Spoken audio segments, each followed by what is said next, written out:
dalam sikap ning, sikap merenung, terutama keluarga almarhum Bapak Puguh Hartono dan almarhumah Ibu Susindawati akan diingatkan kembali tentang pengorbanan seorang mama, kasih sayang seorang ibu yang telah diberikan untuk anak-anaknya.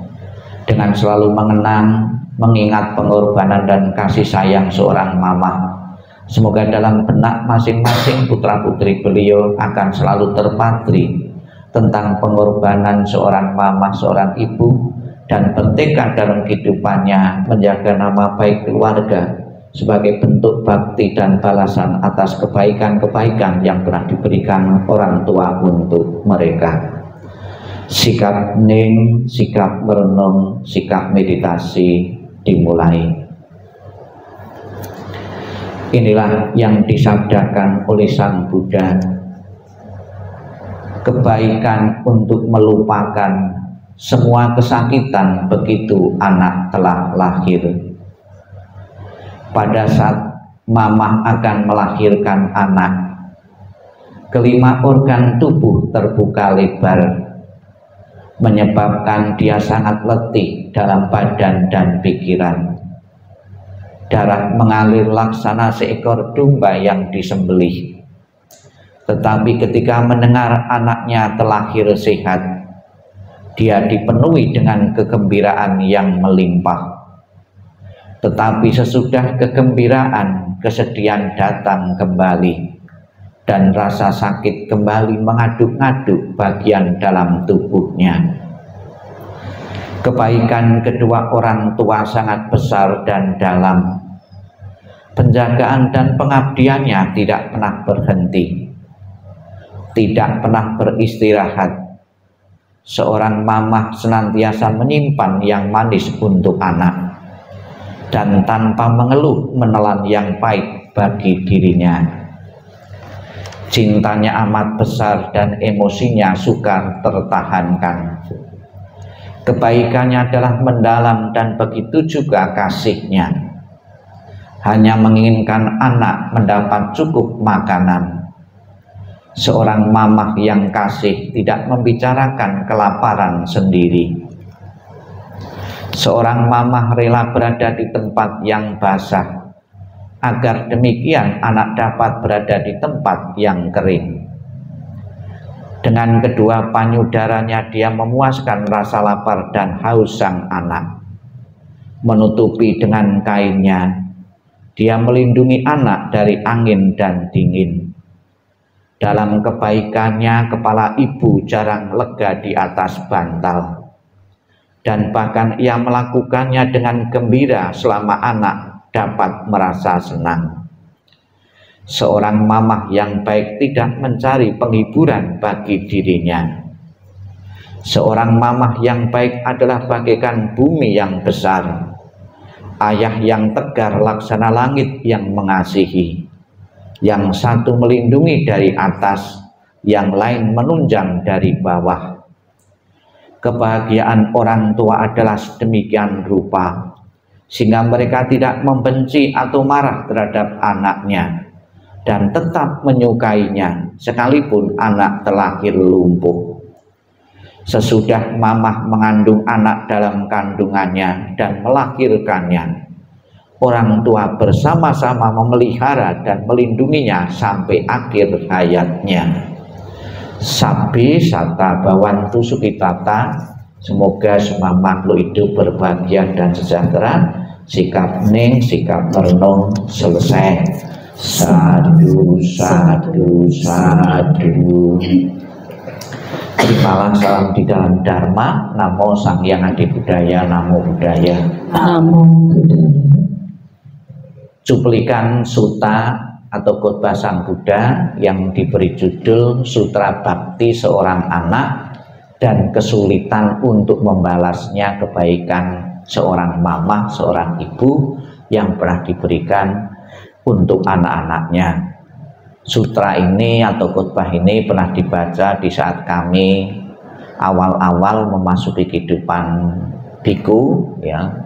Awal masuk kehidupan biku itu latihan samanera, itu dalam jumlah banyak 100 lebih itu teman-teman Samanera pada waktu itu ya. Di saat puja bakti itu ada perenungan secara lengkap, dibaca sutra bakti seorang anak ini.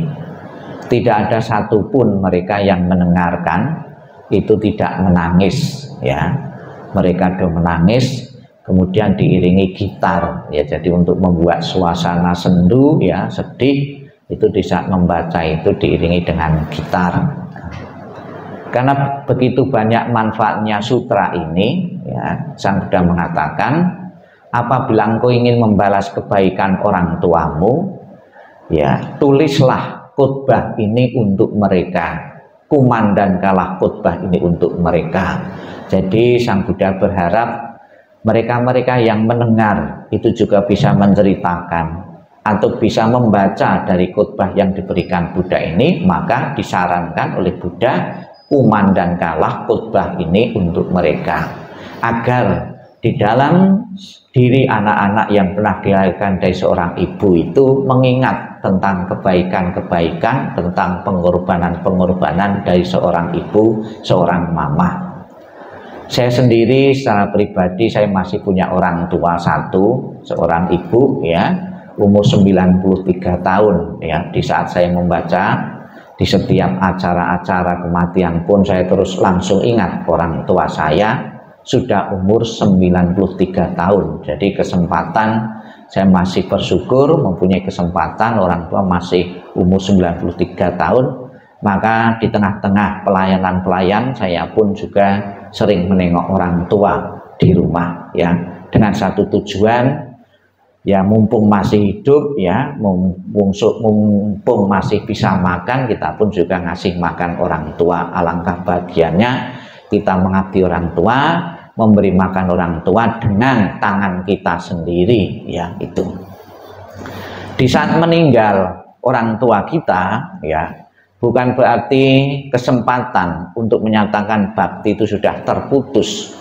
Sang Buddha dalam beberapa kesempatan tertulis dalam Sigalawada Sutta, kewajiban seorang anak kepada orang tuanya yang telah meninggal adalah melakukan persembahyangan kepada orang tuanya, atau mudahnya melakukan pelimpahan jasa kepada orang tuanya ya. Yang saya lihat ketika orang tua kita masih hidup, belum tentu kita bisa menyiapkan makanan sebanyak, sebagus yang kita persembahkan di altar. Bisa kita lihat di altar di saat peringatan-peringatan kan lengkap sekali ya makanannya. Belum tentu ketika orang tua kita masih hidup selengkap itu kita menyediakan.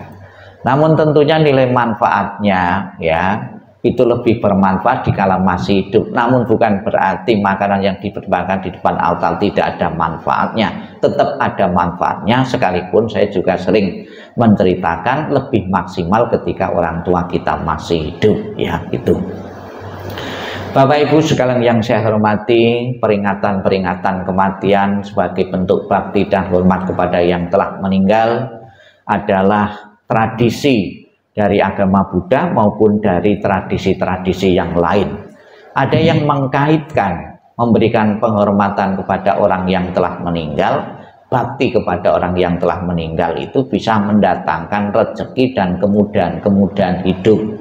Kalau orang jauh ya dari leluhur-leluhur itu juga pekerjaannya, usahanya, bisnisnya itu tidak semaju ya apabila itu menyatakan bakti. Bahkan ada juga satu keyakinan, kalau kita tidak layak memperlakukan leluhur-leluhur di kuburan maupun dalam tempat-tempat yang lain, itu juga bisa mendatangkan satu malapetaka ya. Ada orang yang bongkar kuburan, setelah bongkar kuburan ada cerita usahanya itu berubah, usahanya tidak maju lagi atau gagal dan lain sebagainya. Ada satu keyakinan-keyakinan seperti itu. Namun demikian Bapak Ibu Saudara sekalian, niat baik berbakti kepada orang tua sampai kapanpun harus kita pelihara. Bukan saja satu-satunya memberi persembahan di meja altar leluhur, namun yang terpenting adalah bakti itu dengan praktek nyata, pesan-pesan moral dari orang tua, hidup rukun, hidup harmonis tengah-tengah keluarga, antar saudara, antar famili tetap terjaga. Menjaga nama baik keluarga itulah sebagai bentuk bakti yang tertinggi kepada orang tua kita yang telah tiada. Semoga dengan ketulusan dan bakti yang tinggi setiap hari keluarga mendatangi rumah Abu ini dengan bakti dan hormat benar-benar segera mengkondisikan arwah beliau telah di alam bahagia. Sadu, sadu, sadu.